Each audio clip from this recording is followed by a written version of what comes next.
Okay, here we go. Left my character off like this last time out in the world map, standing there idle. Okay, here's the flip books we went through. Alright, check them out again, see how they are. As for the enemies, or the enemy, and the items, I left out up to anybody who watched this to do that on their own. You know, they could adjust the rates or make it whatever you want it to make. These are mine. I have I set up for a flying, like a dashing attack. Maybe. You know, I'll put that together. This is more like alerted. This is a regular melee attack. Death. Hit. Idle. And our move. Okay? And I don't like why that does that. It always stays at the last frame on that for some reason. Alright. It's fine. Alright. And then for the items, I went down and basically just took them and put them all together. These are standard, the power-ups. The crates I did slightly different. The explosion crate, I did like a standard one, but each one of these have their own flip book. Pretty much. So there's like 5 flip books for the crate. See what I mean? But as for these power-ups, I just basically put them in, selected them all, and left them as like the default. And I think that works fine for whatever we're doing. Same thing with the energy. Just placed them in as it's highlighted and created a flipbook. As for these, I made individual ones for each one. See, this is one sprite. That one sprite is a flipbook. This one sprite is a flipbook. Same is a flipbook. You know, and then as it goes, it'll go in between each flipbook until it gets its last hit. And then it will go into the final animation, which is our little tiny explosion here. Alright? That's how I set them up. You could do whatever you want to do. It takes 1 hit maybe, or 2 hits, and then that's it. But yeah, that's the hit to the explosion right there. Alright? And that's we got our flip books ready. Alright? We gotta get our character moving, and then once that's moving, I guess we could start, you know, getting the flip books. But in order to do that, we have to get another blueprint. So we'll right click, select this highlighted area here for blueprint class, and go up to game mode base, select game mode base, and type in GM underscore, standing for game mode, whatever you'd like. Now I'm going to use a 2D SideScroller. I'm sorry if I'm a little tired, but I want to get this done. Alright, just open this up, and this is going to take a few minutes probably for me, because me rushing and hurrying up, I have things open in the background on this that should not be open right now. You know?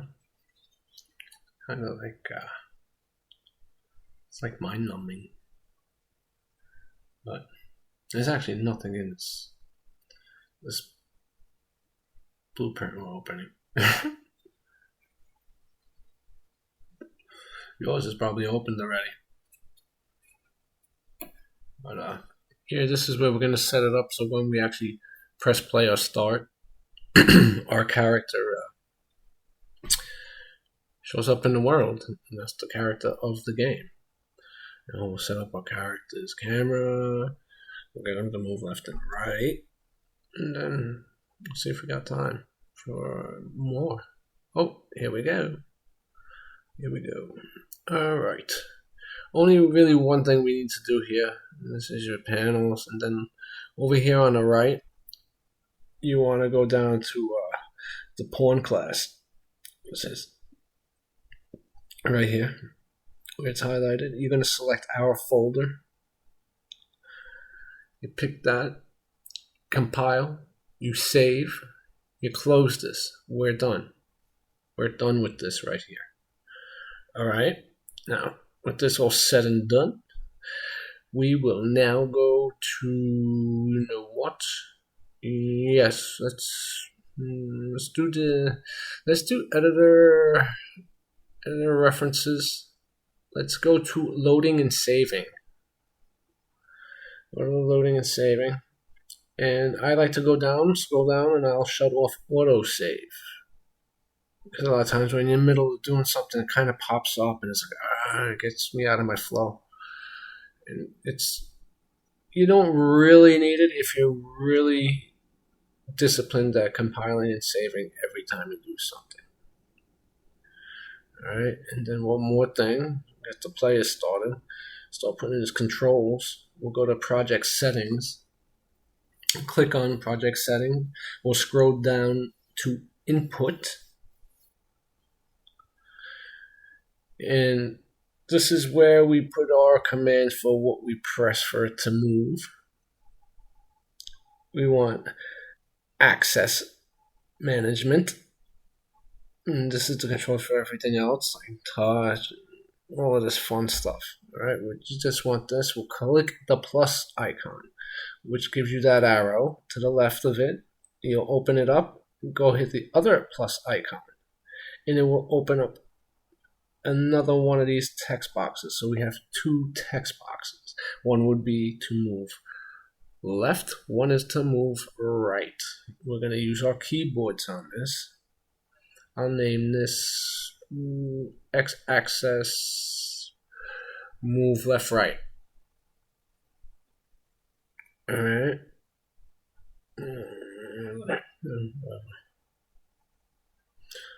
And then one key, we'll press, say, D to move right and A to move left. And then we'll set our little scales within those boxes. So every time we play and we hit those keys, that's what will happen. Our character will move in those directions.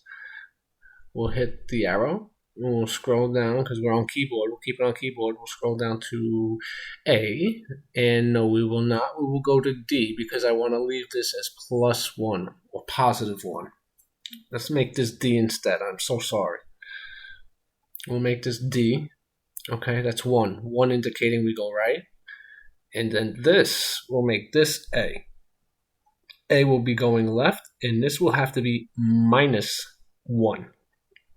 Because if 1 is going right, -1 is going left. I will explain this a little bit more on what this actually is doing in a few moments, but this is how we're going to set it up. Okay? With that, it automatically saves. You can kind of close out of here. You can get out of here. Okay? We're good to go. Now we could probably, let's see, we're good with this, good with this. Yeah, all right, let's open up our player blueprint. And this is what we did last time. This is the only bit of coding we did. We set up this little function here. So every time we need to call this player's blueprint, we could just call this little function right here. Functions are great. I'm going to actually start off with a function for our character. I'm going to hit the plus icon right there. And I'm just going to open this up and call this initiate player start. This is going to be a little function. In this function, this is what I like to put on my character before to begin play. Like if I'm going to have a HUD, register the health, things like of that nature. This is where I set up replication. I was always taught this is how you replicate it to work on servers and in multiplayer. This is a single player game, but we're going to set it up for that anyway. We'll pull off this node and we'll get a sequence. Because like I said, I set up everything in this function. So we could add more pins too. We can go as far as we want by hitting this plus icon if we really wanted to.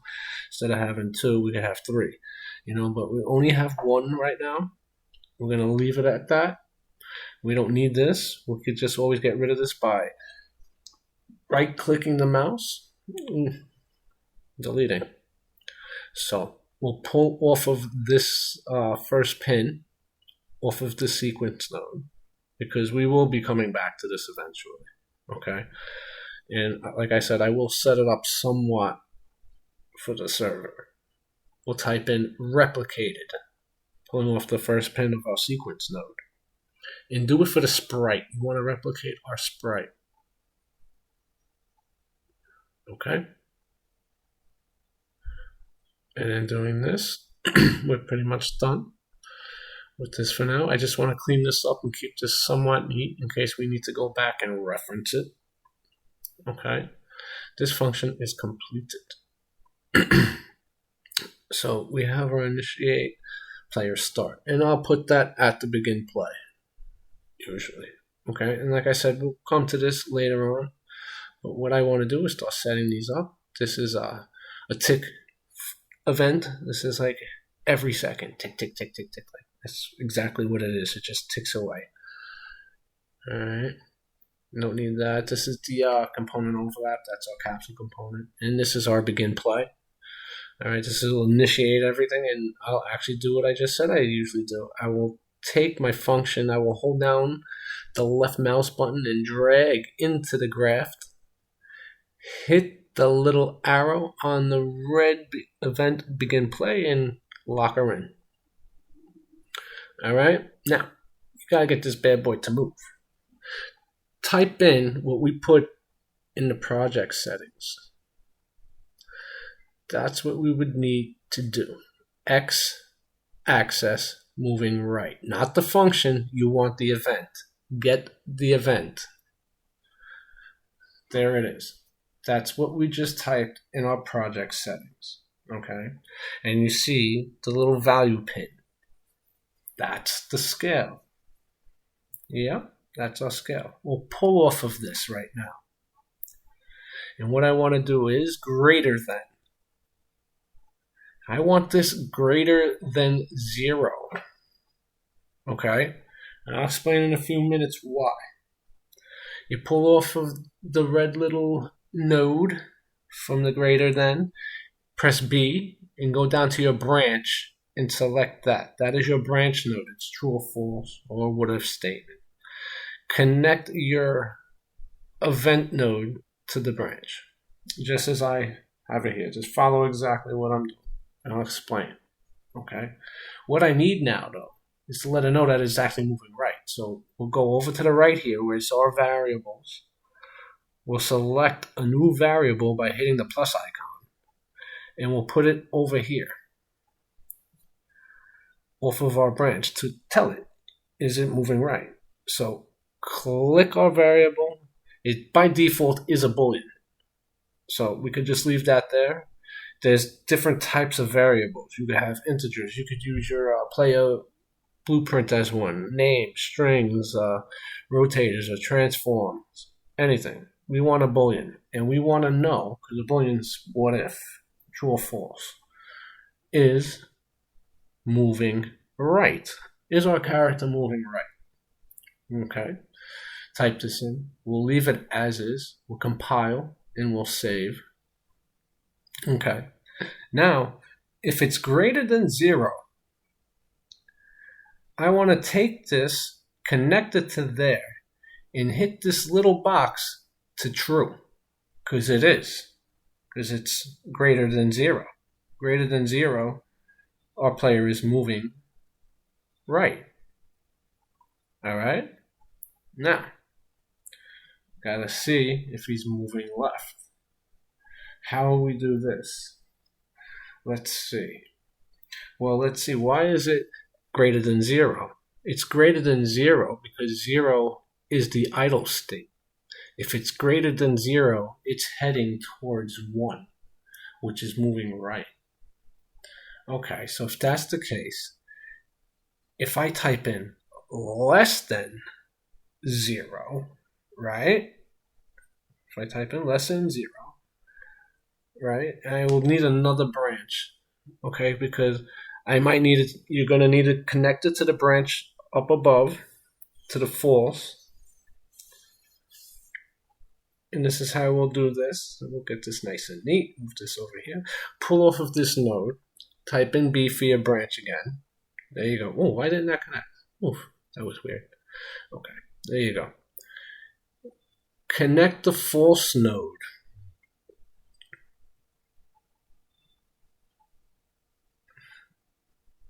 Do I want to do that first? No, we're going to do this first. We'll take this and we'll put this to true. Because if it's less than 0, it's true that it's going left. It's not going right, so it's not marked. It's going left. Same thing as if it's false on the right node, it needs to be going left. That's why I set it up that way. I was going to connect it first, but then I was like, maybe I should put the Boolean in first and then explain how to do that. And now that everything is put in and the system knows which direction or how to calculate the direction your player is going, you're going to need a movement input. Okay? Type it in. Where is it? Add movement input. There you go. And now we actually want to connect everything to that. Because if it's moving right, it needs to move. If it's moving left, it needs to move. False, whatever it is, we'll just do it so it's not an open node. It's closed. All right? Then what we do is we need to take our, what is this? Do I need to take the scale value here, or do I just do the world? I believe I do. I'll do it anyway. I'll take this value, and that's the scale value. Yes, I have to because that's the scale. That's what we're working off of. That's what we put in before.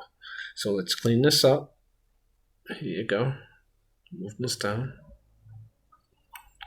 Try to keep this neat for now so you could follow everything and go back if there are problems. All right?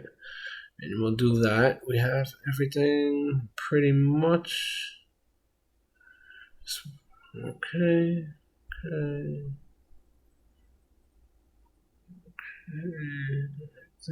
Maybe world destination. This is right. Right. So you know that this Boolean here activates on whether it's going left or right. Okay? And we do that by making sure it's greater than 0 or less than 0. We make it true by clicking the box inside of our Boolean where it's set. Okay? And then I think the last thing and the only thing I might need to do is the world direction needs to be 1. Is it off? I think. Yeah. There you go. This is good. Yeah, it does have to be 1 on the X, I believe. Yeah. Just do that anyway. Maybe not. Yeah, why not? Let me just do that. Pretty sure that's it. Sometimes I forget to do a few things. I think this is one of the things that I need to always do, even though everything is set in. Pretty sure. Well, we'll test it out and we'll see how bad I embarrass myself very shortly. Like I said, I just picked this up and learned. It's not really that bad. See, it's little things like that. I got you. But what I'll do now is highlight this, press C, and I have a comment box. I could now label this comment box so I know where it is in my graph, exactly where this function is. Well, we're getting there. We got our first bit of coding and scripting for our character to recognize going left or right. In here and on the right here, we could do little bubbles and have the bubbles colored or highlighted. And since this is move, I'll make this green. It's easier because these blueprints can get really big, really huge. Like, I haven't gotten anything crazy like what I've saw, but oh my god, they're nuts. Alright, let's move all of this out of the way. Let's move this up. We need to do another thing too. We need to make our character, I believe, rotate. You know, he's got to turn. Just because he knows he's going left and right, I got to make sure the sprite knows to actually turn. Yeah, we need a rotation. We might actually... Do I do that in tick first? No, I don't want to do that in tick. I might want to check it in tick. So our character rotation would be is every time we go left, our character will face the left position. When he goes right, he'll go the right position. You know, eventually we'll need to set up a camera. We'll do that in our viewport. But right now, I want to add custom event. Click on this. We're going to make our very own event. And this event is going to control the rotation of the character that we are making right here. All right. Sounds like a lot being crammed in, but it's not. I'm trying to explain as fast as possible what everything does, so this isn't too mind-numbing and boring. I just highlighted everything. Okay, we'll rename this. I'm going to name this controlled rotation. All right. And like I said before, since it's my event I'm making, I'll probably set it up for server and just keep it for reliable. Okay, well, highlight reliable. I'm just going to leave it like that. Like I said, this is a single player game. I'm just putting in where I could. If I want to convert it to a 2-player game, that's less I would have to go back to do. Yeah, it's a little different of a beast, I believe. It's not too crazy, but it's a lot of like cleaning up and organizing. You know? So, all right. So we got our controlled rotation. This will probably be the last little thing, and then we can see if our character is moving. After we have it being checked constantly, it has to be checked to do so. Okay. Gotta get the movement. Gotta get this node right here. Okay. We gotta find out what's going on. Is it moving? How's it moving? And we want to make sure it's valid. Is this actually happening? We want the question mark, not the function, the question mark. Okay? Now, if it is, what is really happening here? What is happening? Well, we'll have to see. And this is a flip-flop. Oh, compare float. I'm sorry, flip-flop. I'm daydreaming. This is compared float. We're going to compare it to see if we're at 1 or -1. And if we're at 1, we'll be facing one direction. And if we're at a -1, we'll be facing another direction. Compile and save. We'll get the character movement now, because this is what we want to check, our character's movement. Just hold down the left mouse button and drag it into the blueprint. That's all you need to do. And then we'll take from this pin and get the velocity. We'll take the velocity. And it needs to be the yellow pin. I don't want the float or any boolean or anything. Scroll all the way down and we'll see it. There we go. Not set. We want get. Get that velocity. Now, there's a couple of things we could do here. You know, we could actually right-click on this pin and split the structure. Okay, and this will give us a break vector. Okay. But to be a little neater, okay, I'm probably not going to do it this way. I'm going to close this up, pull off of this node, and actually call for a break vector node. Now that that node is there for me, I will pull off the X and plug it into there. Okay. We don't need Y, we don't need Z. We're doing a side scroller. This is to see if he's going left or right, not up or down. I mean, certain side scrollers have that slight bit of functionality, and I could always do that later on, but that's not what I'm doing here right now. All right, it's not much harder or whatever. It's not much different. Now that we got this, which is his movement, which is up there because when we press, he either moves in one direction, 1 or -1, left or right. We need to compare this, pull this off. Oh, excuse me. Set control. No, wait a minute. Set control rotation. Ah, idiot. I'm a moron. I need to get the controller. What a moron. Get controller. Yeah, see, even because it's so many little things, but it's not really that crazy. It can only be a few things that do it. I get the controller. And when I get this controller, I'm going to pull off of this pin and set control rotation. Okay. Bring this up there. And that's what I wanted, actually. All right. This is where it's highlighted. This is now we got to see which way is it going to go. So I'm going to pull off of this node here, and I'm going to slide all the way down and make rotator.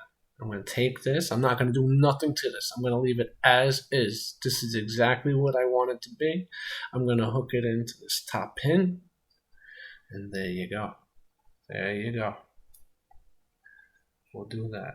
And now we'll cheat. I'll highlight all of this. Hold Control and press D.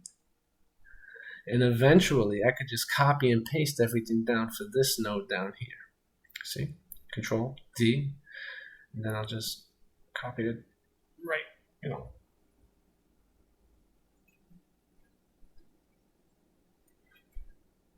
What the heck? Oh, idiot. Wow, that's like twice I did that. I am really tired. I'm hitting the shift key. Anyway. Yeah. All right. But down here, I want to go right here on the Z. I want to change this to minus 180. That's what I need. 180. Yeah, the Z. I said, yeah, it's X, but it's the Z is the rotation point for the character. You'll see in a little bit when we put it up. We're going to actually have to rotate our camera when we put it in, because we need to put a camera before we play. All right. This is our controlled rotation. This is going to determine on if he's going to face right or left. If you have, I probably didn't explain this the best possible. You could always just pause and go back into the video. Any questions, free to answer or show a better way if there is. But like I said, I'm probably rushing a little bit. I'm trying to explain a lot in a little bit. Okay. Color code this a little bit. All right.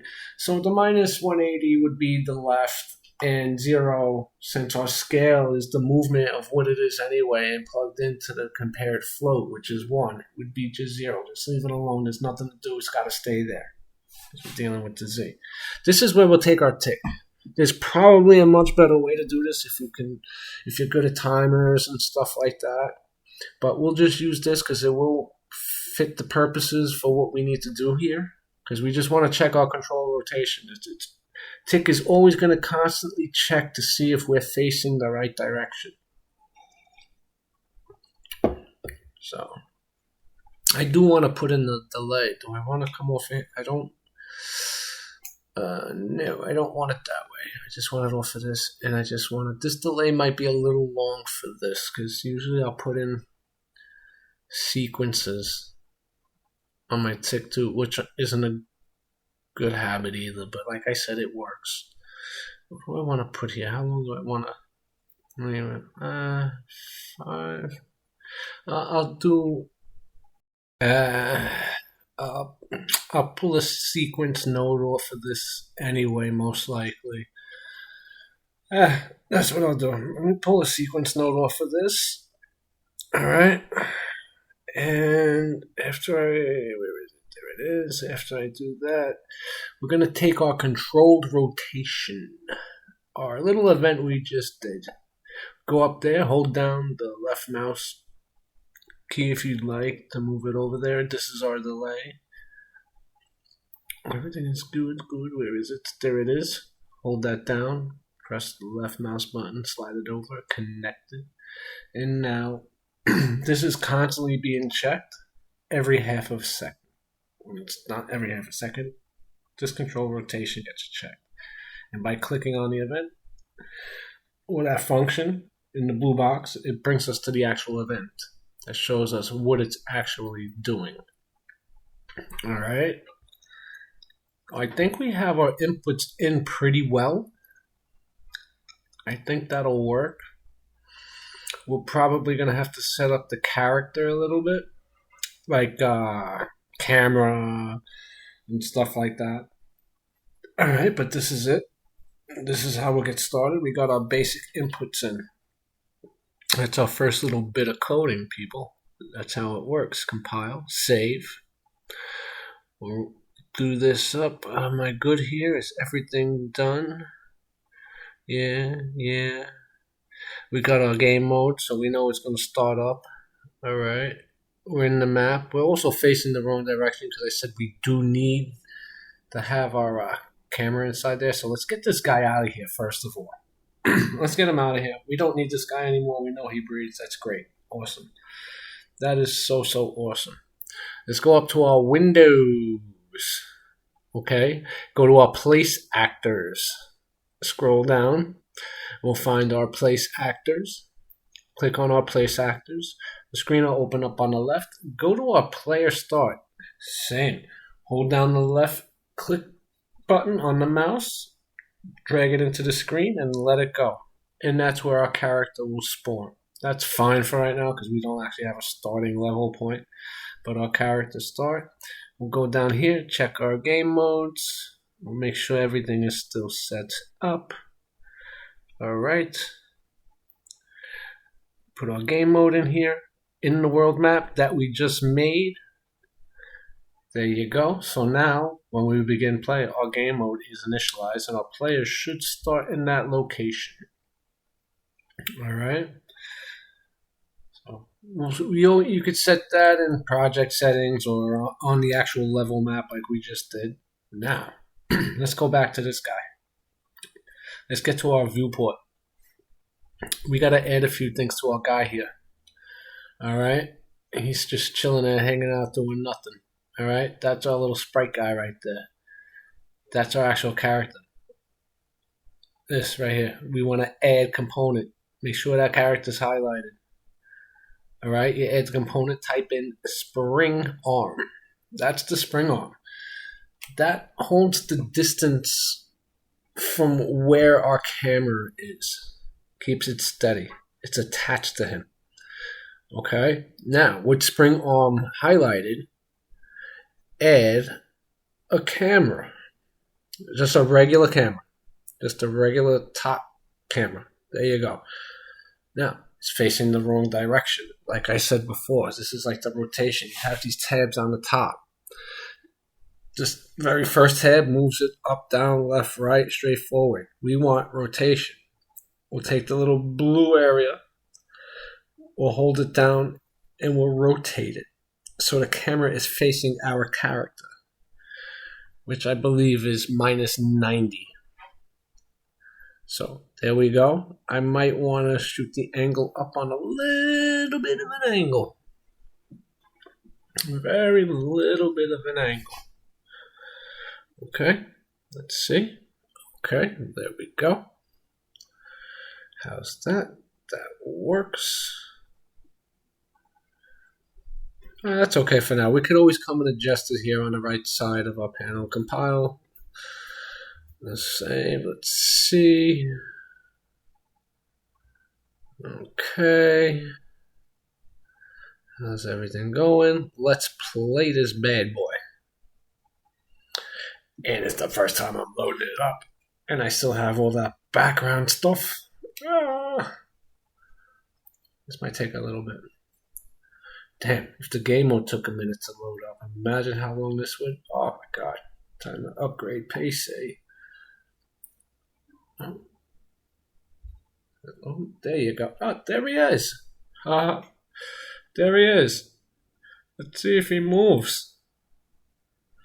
I finished loading up. Okay, there he is. There you go. Oh, there he goes. He's moving. What about the other way? Oh, look at that. You see that? He goes one way, and then the entire map rotates. The entire map is rotating. The character doesn't look like he's rotating, but it actually is. You're just looking at it from a different perspective. There's an actual real easy fix for that. What the heck was that? Ooh, that was scary. All right, let's go to our spring arm. We're at the spring arm. Let's take away the yow. Get away. Inherit yow must be off. Let's try this out. Let's compile. Let's save. Hey, he's moving though. Let's see if we could just get him to turn left and right correctly. Let's go. Let's go. I think we could. I'm pretty sure we could. You know? So, all right, here we go. We'll load it up. Is this guy going to work? It's that way. Now turn. Oh. See, the delay is a little long. That 0.5 is a little too long, you see? But he's turning. He moves and he turns.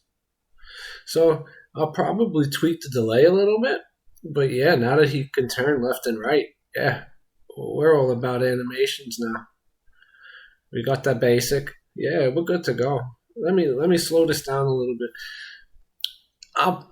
There's another way to really fix this, or a little cheat code, you know. But I think just speeding this up a little bit should help. Might have to drop it back down to default. Let me check. Yeah, that's a little better. So yeah, it's a little better in the response time. So yeah, you could play with that. We'll leave it at that for now. You could play with the player's actual rotation itself, I believe. Maybe in character movement or something like that. I don't know. I gotta check. Gotta check to make sure if you're interested in that. But this will work just by playing with that delay. There you go.